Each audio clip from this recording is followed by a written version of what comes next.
और ध्यान दोगे कौन का जितना फॉर्मूला है उसको अपडेट रखिएगा। एक बार फिर बोल देता हूँ, राइट सर्कुलर कौन पर हम लोग काम किए थे, सारा फॉर्मूला आपको हम दिखा चुके हैं। ये एक राइट सर्कुलर कौन है जिसका ये खड़ा होगा। What is this? हाँ नहीं बताना, सेंटर कहेंगे उसको, हाँ कौन आगे कहेंगे उसको, स्लैंट हाइट। दिखाते किससे इसको है, एल हो गया। और ये क्या इसका हो गया, वो हाइट। और ये क्या हो गया इसका रेडियस। 90 होगा ना। एल का स्क्वायर को लिख सकते हैं एच का स्क्वायर प्लस आर का स्क्वायर। इसका वॉल्यूम भी दिखाए थे आपको, क्या होता है 1/3 पाई are square H.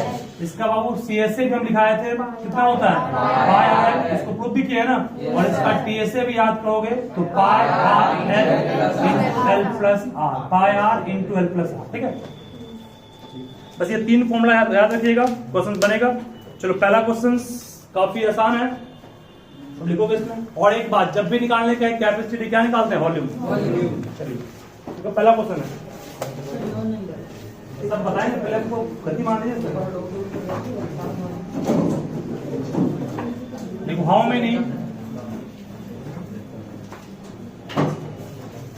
Many meters of cloth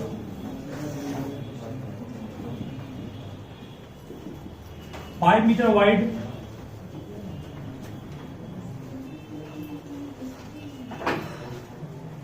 will be required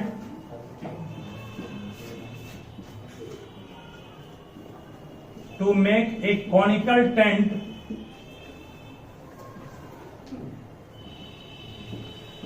of radius 7 meter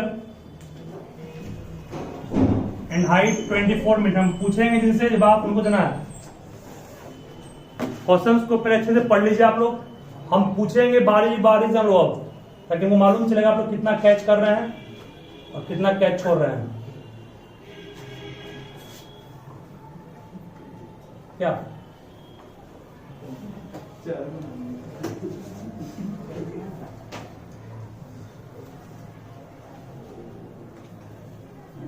अब लिखने में तुम देरी कर रहे हो। नहीं, सॉल्व नहीं करना, अभी पूछेंगे पहले। चलिए खड़ा होइएगा।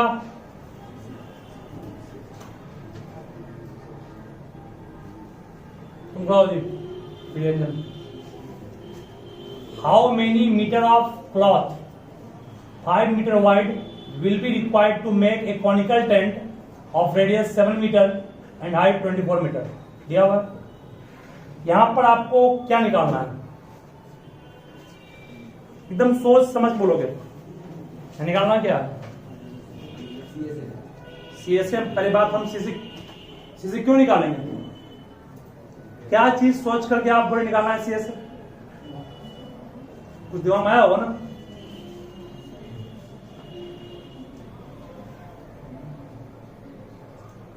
कितना कपड़ा यूज करें, कपड़ा यूज टेंट बनाने में कहां करते हैं, नहीं करते हैं ना। यहां तो यूज करते हैं, नीचे में नहीं है। टेंट में कपड़ा यहां क्या होगी, इसका एरिया क्या होता है, सीएसए होता है ना। इसका मतलब ये हुआ कि सीएसए ऑफ कौन किसके इक्वल होगा, एरिया ऑफ क्लॉथ के। कपड़ा हम लोग जो जाकर के शांत रहोगे, कोई दुकान में जाते हैं तो कपड़ा का शेप किस रूप में रहता है, कौन कपड़ा, जो कपड़ा सीने वाला है वो कपड़ा बोल रहे हैं। उस कपड़ा का शेप जस्ट लाइक ये रेक्टेंगल की तरह होता है कि नहीं होता है, देखते हो ना। वही फोल्ड क्या होता है, एक ब्रैप क्या होता है इसमें, रॉड टाइप में। तो ये आपका रेक्टेंगल शेप होता है। इसका मतलब जितना एरिया उस टेंट का सीएसए होगा वो किसके इक्वल होगा, एरिया ऑफ क्लॉथ के। वही रखो, सीएसए फॉर्मूला क्या पढ़ा है, पाई आर एल। पाई का मान जानते हो, आर का मान साथ दिया भाई, एल का मान निकाल लोगे इस फॉर्मूला से।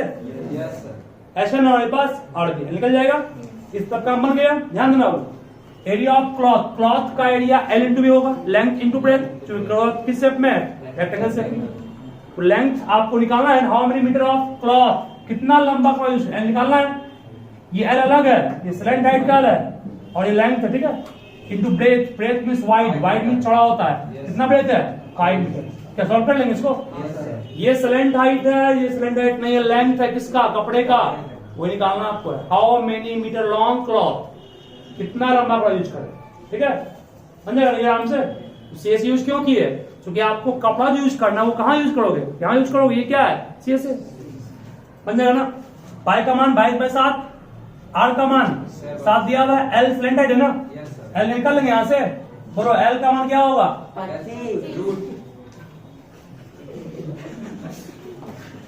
सॉल्व कर लेंगे इसको। एल का मान 25। ये 3 क्वेश्चंस को बनाइए खुद से आप लोग। सिंपल वे तुम लोगों को नहीं पता होगा, क्या पढ़ते हो? देखिए वॉल्यूम का फॉर्मूला इतना सिंपल फॉर्मेट, उसके बाद तुम लोग रिलेट करते हो इतना। वॉल्यूम का मान बाबू क्या है? 9, 8, 5, 6, 1/3 को छोड़ दिए। पाई का मान 22/7। सांद्र हो गया, डायमीटर 28 है, तो रेडियस 14। रेडियस का स्क्वायर कितना हो गया? 14 × 14। क्या यहाँ एच मिल जाएगा हम लोग को? यहां से एच मिल जाएगा। जब एच मिल जाएगा, सुनोगे, जब एच मिल जाएगा तो एल का फॉर्मूला क्या है? √h² + r²। एच का मान हम जान रहे हैं कितना, यहां से आएगा वो पुट करेंगे। आर का मान कितना होगा? 14 ना। एल मिल जाएगा, तो एल मिल जाएगा तो नंबर 3 क्वेश्चन बन जाएगा। नंबर 3 में क्या है? सीएस है ना।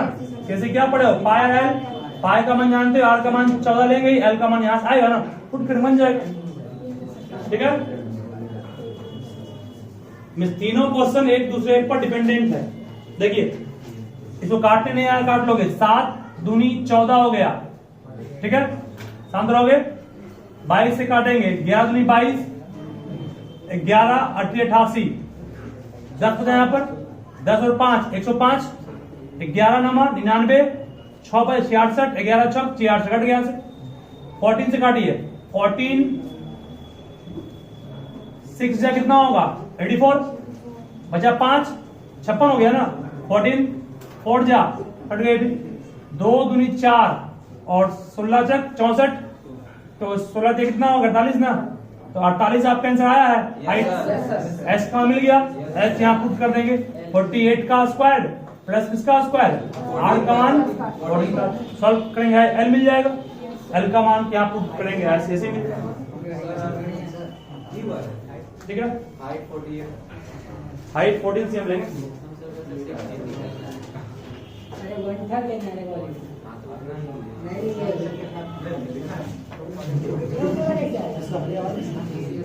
जो भी आएगा कंफर्म नहीं है, इसको ना। अरे मेन हाइट मिल जाएगा तो सब चारों काम बन जाएगा। हाइट मिला तो एल मिल जाएगा, और जैसे ही एल मिलेगा सी से मिल जाएगा, ठीक है। देखिए एक क्वेश्चन में बड़ा क्वेश्चन है। ये क्वेश्चन जो आपका है 9th का है, लेकिन इसका यूज आपका आगे भी है, हाई क्लास में भी, 9 10 के बाद भी तो पढ़ाते हैं, पता हमको ऐसे लिखा है। देखो देखो, फ्रॉम ईच कॉर्नर, आवाज नहीं, ऑफ ए स्क्वायर सीट,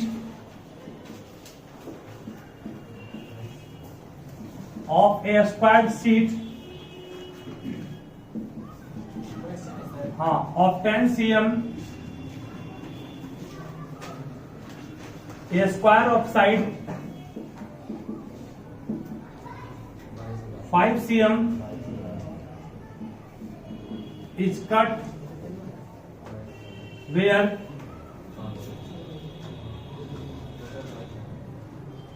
ये 5 ना क्या है? S है ना, ये S Babu, where S is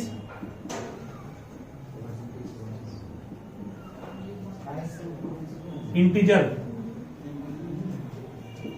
full stop the, अरे आवाज क्यों कर रहे हो? full stop the remaining seat, जो सीट बच गया उसकी बात कर रहा है, is folded into, जो सीट बच गया उसको फोल्ड किया गया, मतलब मोड़ दिया गया, into a cuboid of volume, volume के बाद क्या लिखी हुई? C क्यूबिक सेंटीमीटर लिखा हुआ है, volume C cubic centimeter then find value of C. Option है 64, ऑप्शन 72, ये 48 है और एक 30 है। 48 दिया हुआ ना ये, 64, 72, 48, 30 जो काफी नंबर। हाँ ये नंबर और किसी का स्क्वायर नहीं होगा और किसी का रूट नहीं होगा। कोई जरूरी नहीं कि वो होगा। देखते हैं क्वेश्चन वो भी हो। क्वेश्चन को हम लोग बढ़िया से पढ़िए, बहुत बढ़िया से समझिए है। क्वेश्चन को बढ़िया से पढ़िए, इसको उतना बढ़िया सिखाएंगे भी। क्वेश्चन को 1 से 2 बार पढ़ो, नोट ना तो समझो पड़ेगा। एस एस स्क्वायर का साइड एस है। वो स्क्वायर सीट है। क्या बोले? Corner of square seat. हाँ स्क्वायर सीट है। Of side 10 cm, square of side 5 SCM is cut where S integer. The remaining sheet is folded into cuboid of volume C cm cube. Find the value of C.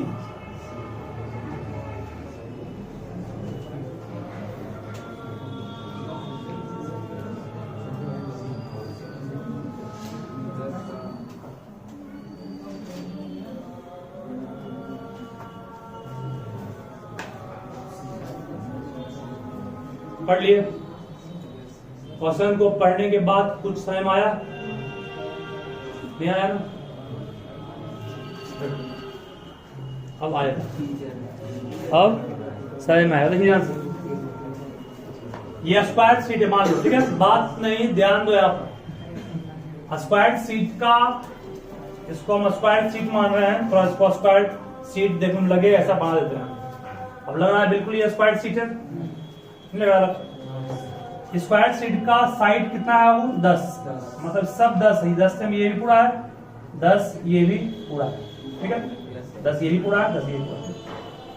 इसके 4 किनारे हैं ना, एक किनारा वो ये हो गया, एक किनारा ये हो गया, एक किनारा ये हो गया और एक किनारा ये हो गया। इन चारों किनारे से क्या किए? एक स्क्वायर काटे। जो काट रहे हैं वो भी स्क्वायर, ये भी स्क्वायर है, ये भी स्क्वायर है, ये भी स्क्वायर है, ये भी स्क्वायर। इस स्क्वायर का साइड कितना है? S।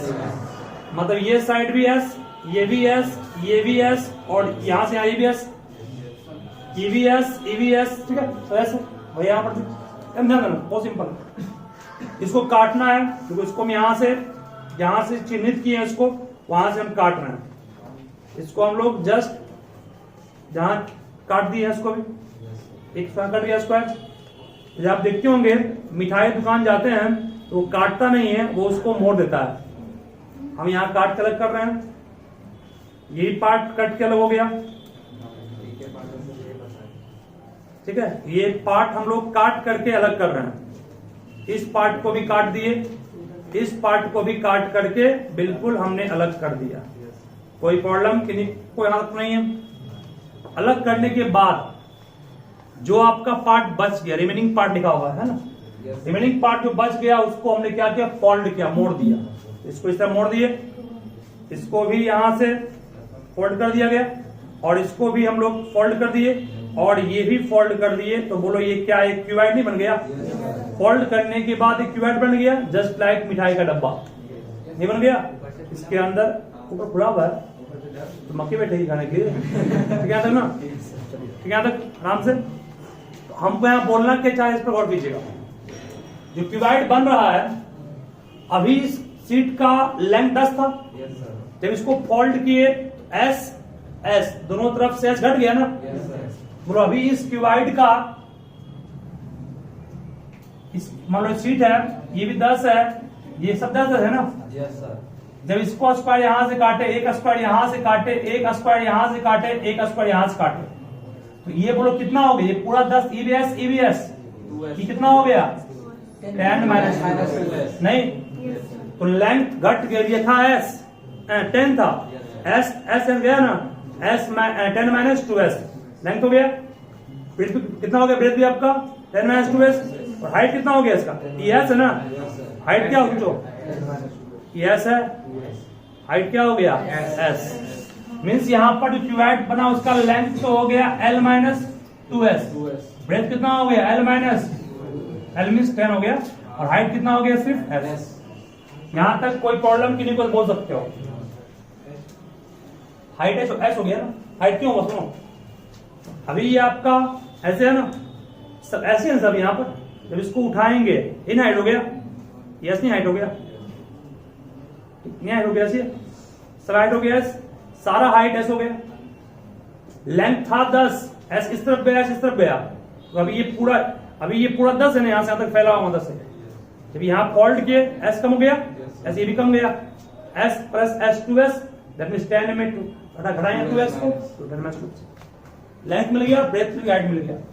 चलिए तो बोलिए वॉल्यूम क्या होगा, वॉल्यूम का होगा L into B into H, L means कितना 10 माइनस 2s, ब्रेथ कितना होगा 10 माइनस 2s, और हाइट कितना हो गया सिर्फ s। कोई प्रॉब्लम किसी को नहीं। चलो अब यहां पर क्वेश्चन को ध्यान से सुनिएगा, आपको निकालना क्या कहा गया, वॉल्यूम कितना मिला आपको c, वॉल्यूम कितना मिला वॉल्यूम मिला c, दैट मीन्स यहां पर c लिख सकते हैं हम लोग, यहां पर 10 माइनस 2s इंटू कितना 10 माइनस 2s इंटू कितना s, सही है। वॉल्यूम आपके पास c दिया हुआ, CCm3, ये वॉल्यूम लिखा हुआ है ना, folded and the volume of cuboid is CCm3। बोलो c इक्वल टू ये a, ये दोनों ध्यान देना, ये दोनों जो आप देख रहे हैं s इंटीजर है, लिखा हुआ है ना s इंटीजर है, इस दोनों को गुना करेंगे तो 10 माइनस 2s का होल स्क्वायर होगा, नहीं होगा, और s इंटू में s बड़ा में आ गया, s गुना में ना, s भाग में आ गया, तो 10 माइनस 2s, ध्यान से समझोगे बिल्कुल आसान है, तो आप c बाय s का स्क्वायर रूट कहिएगा, कहेंगे यहां से, ध्यान देना। हमने कहा s इंटीजर है, s क्या इंटीजर है, मतलब s इंटीजर है, ठीक है। तो बोलिए आप इस s का मान, यस यहां भी है ना, यहां भी s, c का मान क्या लेंगे तो s इंटीजर मिलेगा, c का मान क्या रखेंगे तो आपको s इंटीजर हमेशा मिलेगा, सोच के बोलिए, 10 plus 2. c का मान क्या रखेंगे, s हमेशा इंटीजर मिलेगा, सबका मान रख रख के चेक करोगे, ठीक है। जिस वैल्यू पर पॉइंट में आ गया उसको शामिल नहीं करना, जो पॉइंट में नहीं आया वो टेकअप करना है। देखो आंसर, ध्यान देना, ध्यान देना, बहुत सिंपल है। c का मान अगर मान लो हम लिए 64, ठीक है, 64 बाय s इक्वल टू कितना होगा 10 माइनस 2s का होगा ना, हटाएंगे इसको, सॉल्व करेंगे, उस तरह इसको पुट करके सॉल्व करेंगे, s का मान सब में निकालेंगे, और s का मान अगर आपका पॉइंट में आ गया तो उसको छोड़ देंगे, ठीक है ना, और s का मान जिसमें इंटीजर आएगा वही आपका आंसर हो जाएगा, ठीक है। ये क्वेश्चन तो अलग है, मतलब ऐसे जो क्वेश्चन बुक में दिया हुआ है उसमें इसका मान लिखा हुआ है 2 cm या 3 cm लिखा रहेगा, यहाँ s लिखा हुआ है ना, वहां 2 3 लिखा हुआ रहेगा, उसके अकॉर्डिंग मिलता है। लिखिए इसको।